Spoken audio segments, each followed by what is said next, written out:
Assalamualaikum warahmatullahi wabarakatuh. Halo anak-anakku yang soleh dan soleha. Bagaimana kabar hari ini? Semoga kalian selalu dalam lindungan Allah Subhanahu wa Ta'ala ya. Amin. Sebelum kita belajar, alangkah baiknya kita mengucapkan basmalah. Bismillahirrahmanirrahim.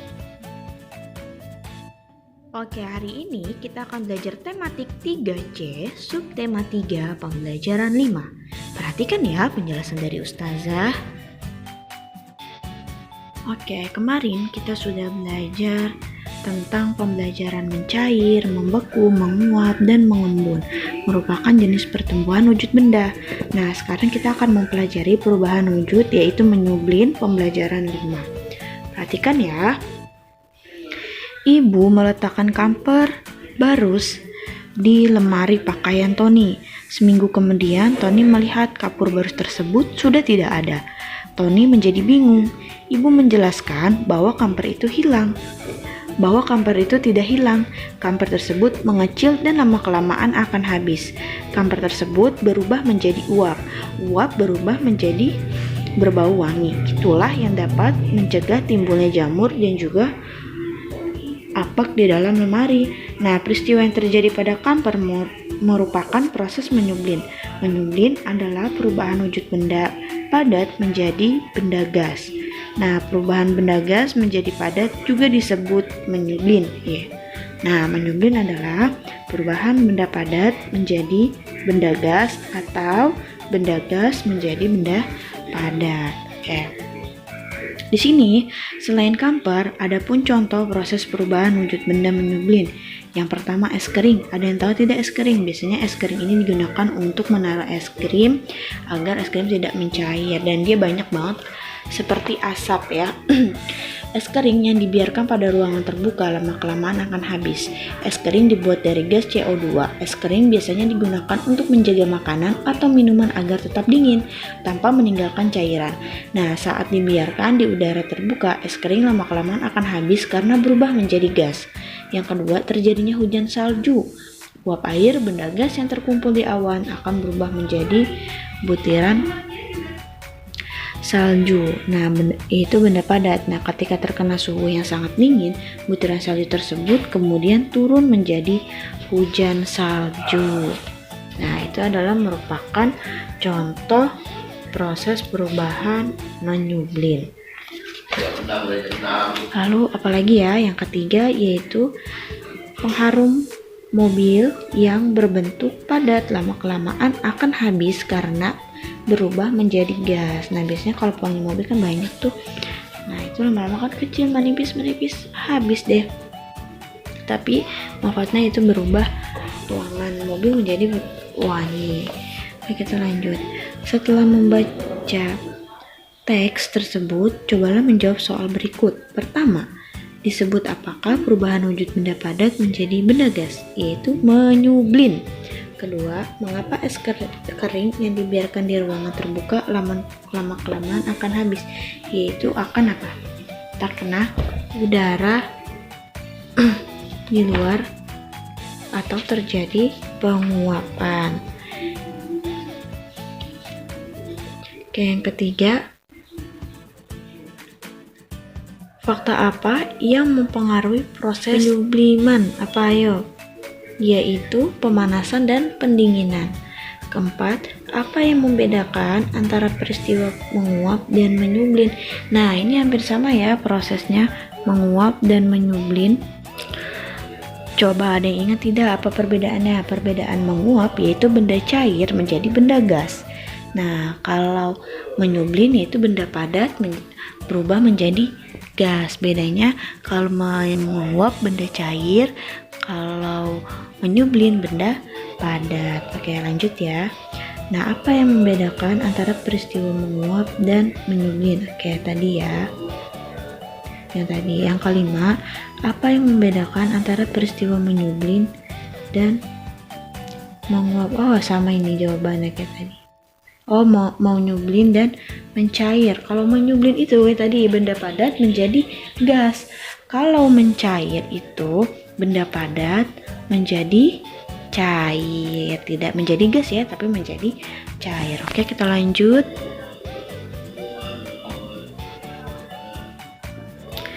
Nah, perhatikan gambar berikut. Nah, sekarang kita akan menjelaskan proses menyublin yang terjadi pada gambar. Nah, perhatikan. Yang pertama itu ada air laut. Oke. Air laut menguap ke atas. Oke, menguap terkena sinar matahari. Ya. Pertama air laut. Terus yang kedua, menguap terkena sinar matahari. Yang ketiga, lalu naik menjadi gas. Itu turun ke awan menjadi gas. Setelah itu menjadi gas di atas awan, lalu turun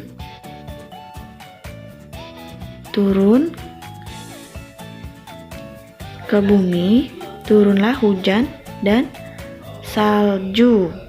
Nah, itu adalah proses terjadinya hujan atau salju. Itu pertama, air laut menguap terkena sinar matahari, lalu dibawa ke awan yang isinya itu adalah uap air laut. Dan semakin di bawah, semakin banyak airnya. Air laut itu menurunkan air hujan di daratan ataupun salju. Oke, nah proses perubahan wujud benda bermanfaat bagi kehidupan kita. Nah, ingatkah kembali proses perubahan wujud benda yang kita pernah pelajari? Yaitu ada apa? Membeku, contohnya misalnya. Nah, membeku bermanfaat untuk membuat es lilin. Kalau tidak ada perubahan wujud membeku, kita tidak pernah merasakan es, ya kan? Terus yang kedua, menguap bermanfaat dalam proses mengeringkan baju basah. Nah, itu sangat penting ya. Oke, lanjut.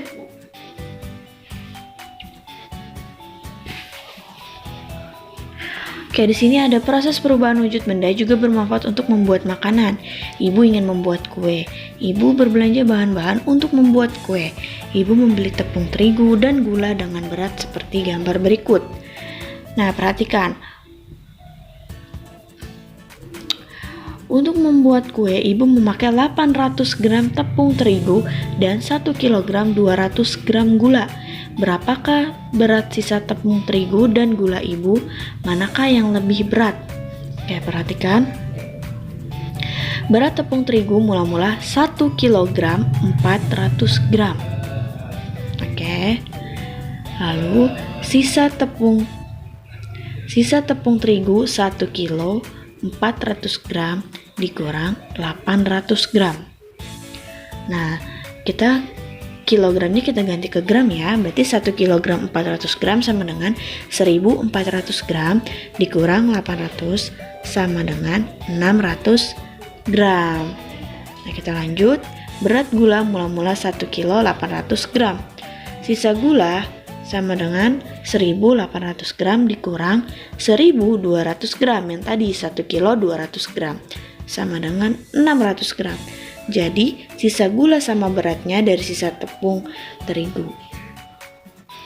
Oke, jadi sama ya, sama-sama 600. Jadi sisa gula sama beratnya dari sisa tepung terigu dan gula, sama-sama 600 gram. Oke, sekarang coba kerjakan soal berikut untuk membuat seloyang kue bolu. Ibu memerlukan 350 gram mentega. Berapa berat mentega untuk membuat 5 loyang kue? Nah, perhatikan di sini. Berat mentega untuk 5 loyang kue sama dengan di sini. Satu loyang kue yaitu 350 gram dikali 5. Berarti 5 dikali 350 gram. Ayo, ada yang tahu berapa? Ya, berapa? 5 dikali 350 yaitu 1000 1000 berapa yo? 1000, sebentar ya. Oke, berapa? 5 dikali 350 yaitu 1750 gram. Nah, lalu kita pindahkan ke kilogram. Yang kilogramnya yang mana? Yaitu yang 1000. Berarti 1 kilogram yang gramnya yaitu 750.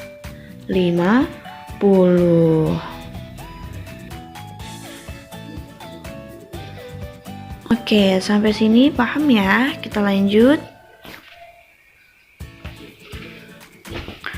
Coba perhatikan di halaman 86. Tony senang membantu ibu membuat kue di rumah. Membantu orang tua merupakan salah satu tugas seorang anak di rumah. Namun, tugas utama seorang anak adalah belajar. Belajar jika anak adalah belajar. Oke, bagaimana jika Tony berada di sekolah? Di sekolah, Tony memiliki peran sebagai siswa. Tugas Tony yang paling utama adalah belajar dan mengerjakan tugas yang diberikan oleh guru. Ada tugas yang dikerjakan secara perorangan dan ada juga tugas yang dikerjakan secara berkelompok. Nah, ketika mengerjakan tugas kelompok, sebaiknya dilakukan pembagian tugas dengan berbagai tugas. Pekerjaan akan lebih cepat selesai. Tugas harus dibagi dengan adil. Pembagian tugas dapat dilakukan dengan cara berdiskusi. Nah, ketika ingin membagi tugas, tentukan dahulu apa saja yang harus dikerjakan. Setelah itu, diskusikan siapa yang akan memegang tugas tertentu.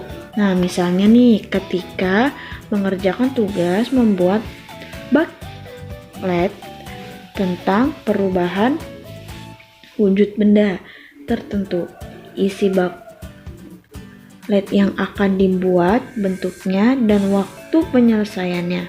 Mulailah berbagi tugas agar booklet yang dibuat sesuai dengan yang telah direncanakan. Nah, kalian dapat membuat pembagian peran dan tugas dalam bentuk tabel seperti berikut. Misalkan mencair, nama petugasnya siapa. Terus membeku, nama petugasnya siapa. Menguap, nama petugasnya siapa. Lalu apalagi ayo? Mencair, membeku udah, menguap, menyublin.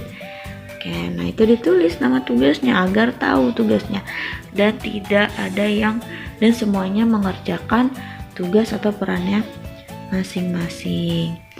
Oke, untuk itu penjelasan dari Ustazah, dan Ustazah akan memberikan latihan soal ya.